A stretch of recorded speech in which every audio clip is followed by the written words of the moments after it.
Wrestling fans, our 9th annual Paul Bearer Holiday Headlocks Toy Drive is kicking off with an early, unexpected bang as recent WWE NXT Cruiserweight Champion Lio Rush will be joining us live Thursday, November the 5th, here at MWF Studios in downtown Melrose, Massachusetts, the zip code of champion 02176. A lot has been said about Lio while he was with WWE. A lot has been said about Lio since he was released by WWE during the coronavirus outbreak in April. We'll be taping a special Wrestling Insider Rush Hour miniseries to let Lio tell his story his way. At 8 p.m. that night, we'll be going live around the corner and around the world for a special cyber autograph signing where you can get a personalized autograph photo from Lio sent directly to your home. For complete information, visit bostonwrestling.com.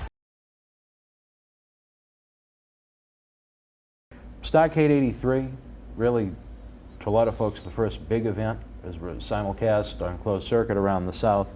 What happened a few days before Starrcade 83 when the phone rang and you had Vince McMahon Jr. on the other end of the line with you as the NWA World Champion ready to defend a couple of days later at the NWA's Masterpiece event? Then you have to make a decision. So he flew you up to New York or Connecticut. But you got to make that decision for yourself, and you can't throw it to each. You know what I mean? Once it's gone, it's gone. Once it's gone, and you got no respect for yourself or anybody else got any respect for you, it's still gone, and you might as well flush yourself down the toilet. I couldn't do that to an organization that had been behind me, 8 different trips at it, been everywhere in the free world. I just couldn't do that.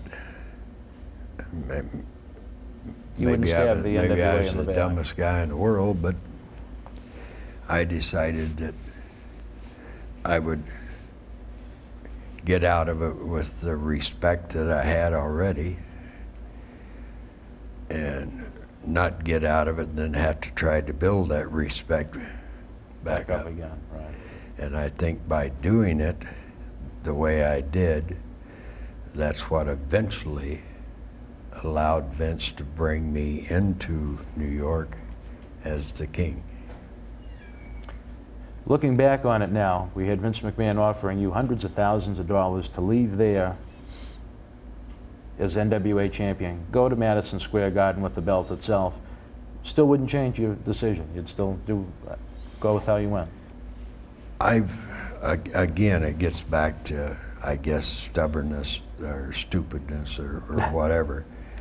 But once any of that stuff's done, you got to be able to live with you. And I don't think I've made too many horrible decisions about Harley race. And by turning that down and walking away from it, opened the door for me to go up there a few years later as the king of the ring. How did he, a man at this point that was picking up every top talent that he could get his hands on, how did he initially react when you refused the offer to jump ship? Well, I can't mind read people. I don't imagine he was the least bit happy about it. But over the whole thing, I think it gave him a lot more respect for me as a person, not in the ring, but just as a person. He knew he could trust you. He knew that he could trust me, and he knew that I was not, even if we were doing this with his organization, I was not going to double cross the people that had put all this trust in me.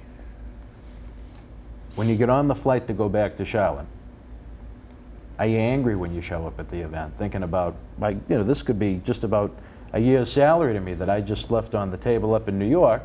Here I am going to Charlotte to drop the title, and then you basically You took a long vacation at that point to try and get everything together again. I actually kind of, after the talk up there and then going back, I had to go home first and talk to the partners I had in the Kansas City area, and then go to North Carolina. But in that transaction, I never realized how much respect I had actually got for doing it the way I done it until I walked back out of the ring in North Carolina and they were raising Flair's hand. Did the boys at that point know what was going on, or was it No. still kind of unspoken?